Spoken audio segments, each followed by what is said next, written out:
একটি প্রতিনিধি দল যখন ডিজি সাহেবের সাথে দেখা করতে যাব, তখন র্যাবের হেডকোয়ার্টারের ওয়েটিং রুমে আমাদেরকে বললো, ভাই কফি খান, ঠান্ডা পানি খান। তার মানে কি পরিবর্তন এসেছে। আগে আমরা তাদেরকে দেখলে পালাতাম, আজকে এখন তারা আমাদেরকে জিজ্ঞেস করে, ভাই কেমন আছেন, কোনো সমস্যা আছে কিনা।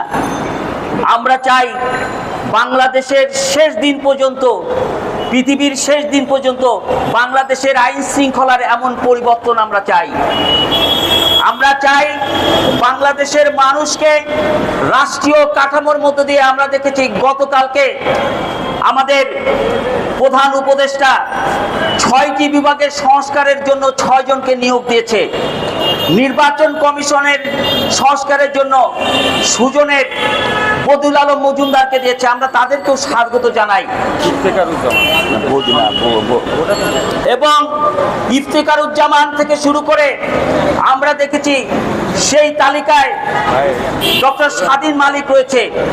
আমরা তাদের সবাইকে ধন্যবাদ এবং কৃতজ্ঞতা জানাতে চাই। আমরা আজকে বলতে চাই, আজকে সময় এসেছে জবাবদিহিতার। আজকে সময় এসেছে মাথা উঁচু করে কথা বলার। আমরা তো এই মাথা উঁচু করে কথা বলা আমাদেরকে শিখিয়েছে 52। 21 মানে মাথা উঁচু করে কথা বলা। সেই 52-র ভাষা আন্দোলনে আমাদের ভাষা মতিন, আমাদের শহীদ ভাষা সৈনিক আব্দুল জব্বার, রফিক, তারা আমাদের 1952 সালে মাথা উঁচু করে কথা বলার সাহস দেখিয়েছে, শক্তি জুগিয়েছে।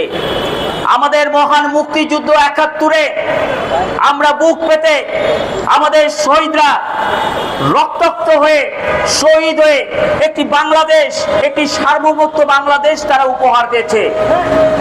আর জুলাই 24 আমাদেরকে দ্বিতীয় স্বাধীনতা দিয়েছে শহীদ আবু সাইদ, শহীদ মুগ্ধ, শহীদ সাংবাদিক মেহেদী হাসানরা। আজকে আমরা তাদের প্রতি আমাদের গভীর শ্রদ্ধা, তাদের প্রতি আমাদের গভীর সম্মান, তাদের প্রতি আমাদের গভীর ভালোবাসা রয়েছে। আমরা আল্লাহ সুবহানাহু ওয়া তাআলার কাছে বারবার বলি, হায় রব্বুল আলামিন, যুগে যুগে এ দেশ যখন সংকটে থাকবে, দুঃশাসনের কবলে থাকবে, যুগে যুগে আবু সাইদ, মুগ্ধ, সাংবাদিক, আমাদের মেহেদী হাসানদের মতো এই জাতীয় বীরদেরকে তুমি আমাদের কাছে পাঠিয়ে দিও। তারা যেন আমাদের মুক্তির মশাল হয়ে, মুক্তির দূত হয়ে অন্ধকারকে আলোয় পরিণত করতে পারে। আমরা আল্লাহর কাছে এই প্রার্থনা করছি।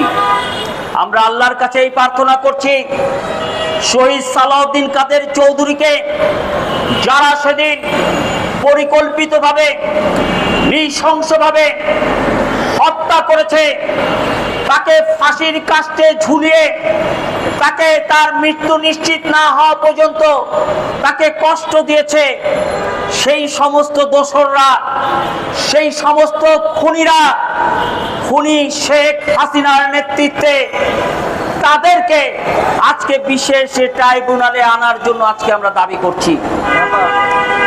আমরা বলতে চাই, এই ন্যাশনাল ডেমোক্রেটিক পার্টি এনডিপি, আপনারা জানেন গত 1989 সালের 10ই সেপ্টেম্বর আত্মপ্রকাশ হয়েছিল এবং সেই আত্মপ্রকাশের আমরা গত সেপ্টেম্বরের 10 তারিখ আমাদের 35তম প্রতিষ্ঠা বার্ষিকী পালন করেছি।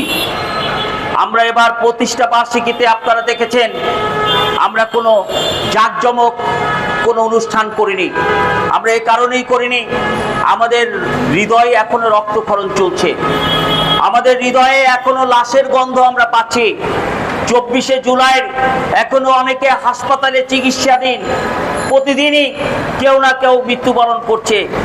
তাদের এই মৃত্যুর সময় আমরা আনন্দ করতে পারি না, আমরা উৎসব করতে পারি না। আমাদের নেতা শহীদ সালাউদ্দিন কাদের চৌধুরীকে হত্যা করেছে, তার বিচার না হওয়া পর্যন্ত আমরা কোনো উৎসব করতে পারি না। আর এই কারণেই আমরা এবার কোনো উৎসব করিনি। আমরা আমাদের শহীদ সালাউদ্দিন কাদের চৌধুরীর প্রতি শ্রদ্ধা জানিয়ে শহীদ আবু সাইদ, শহীদ মুগ্ধ, মেহেদী হাসান সহ যারা এই 24শে জুলাই মৃত্যুবরণ করেছে তাদের প্রতি শ্রদ্ধা জানিয়ে আমরা এবার কিন্তু আমাদের প্রতিষ্ঠা বার্ষিকী অত্যন্ত সাদামাটা দোয়ার অনুষ্ঠানে আমরা পরিণত করেছি। আপনারা জানেন আমাদের এই 35 বছরের রাজনীতি দল, আমাদের এই দল থেকে পঞ্চম সংসদে সালাউদ্দিন কাদের চৌধুরী চট্টগ্রাম 6 থেকে বাঘ মার্কা নিয়ে নির্বাচিত হয়েছিলেন। বাংলাদেশের সংবিধানে এবং আরপিওতে একটি কথা আছে, যদি কোনো রাজনৈতিক দলের কোনো সংসদ সদস্য সেই দলের প্রতীক নিয়ে নির্বাচিত হয়, সেই দলকে রাজনৈতিকভাবে নিবন্ধন দেওয়ার একটি ব্যবস্থা রয়েছে। কিন্তু অত্যন্ত পরিতাপের বিষয়, অত্যন্ত দুঃখের বিষয়, আমাদের রাজনৈতিক দল, আমাদের সালাউদ্দিন কাদের চৌধুরী এনডিপির বাঘ মার্কা দিয়ে নির্বাচিত হওয়ার পরেও গত 16 বছর আমাদেরকে নিমন্ত্রণ তো দেয়নি, আমাদের নেতাকে মিথ্যা মামলায় ফাঁসি দিয়ে দিয়েছে। আজকে এই জন্য আমরা খুনি হাসিনার এই দুঃশাসনের প্রতিবাদ করতে আমরা ন্যাশনাল ডেমোক্রেটিক পার্টি এনডিপি এখানে আজকে দাঁড়িয়েছি।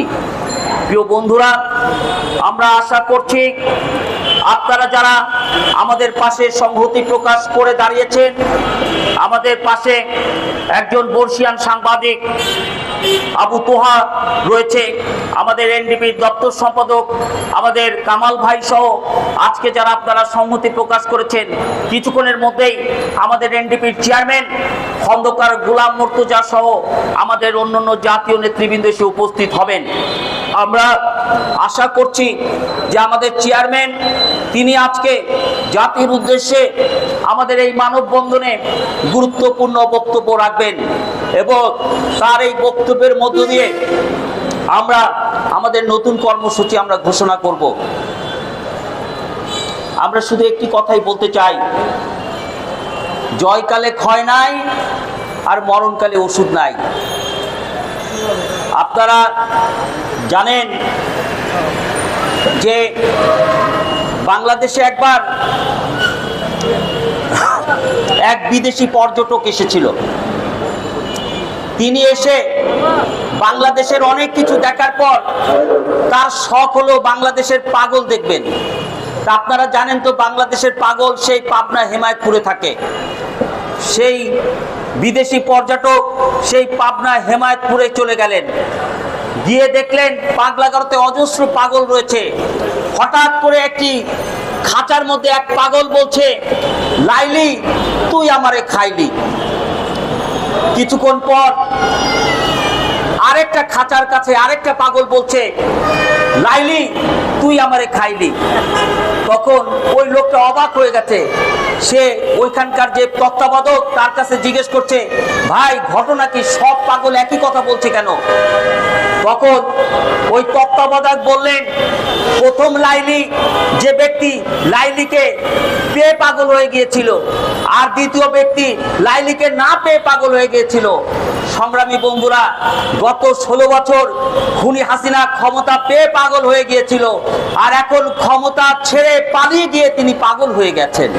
এবং পাগল হয়ে কি করছেন, কখনো আনসারকে পাঠিয়ে দিচ্ছেন, কখনো সচিবালয়ে ষড়যন্ত্র করছেন, কখনো রিক্সাওয়ালাদেরকে দিয়ে শাহবাগে নাটক সৃষ্টি করছেন, কখনো সংখ্যালঘু যুবলীগ ছাত্রলীগদেরকে ধুতি পরিয়ে তাদেরকে হিন্দু লীগে পরিণত করছেন। আজকে আমি বলতে চাই, আপনি যতই পাগল হন না কেন, আপনার এই পাগলামি থামানোর জন্য বাংলাদেশে লক্ষ কোটি জনতা প্রস্তুত রয়েছে। আপনার কোনো পাগলামি এই বাংলাদেশের মানুষ আর বিশ্বাস করবে না।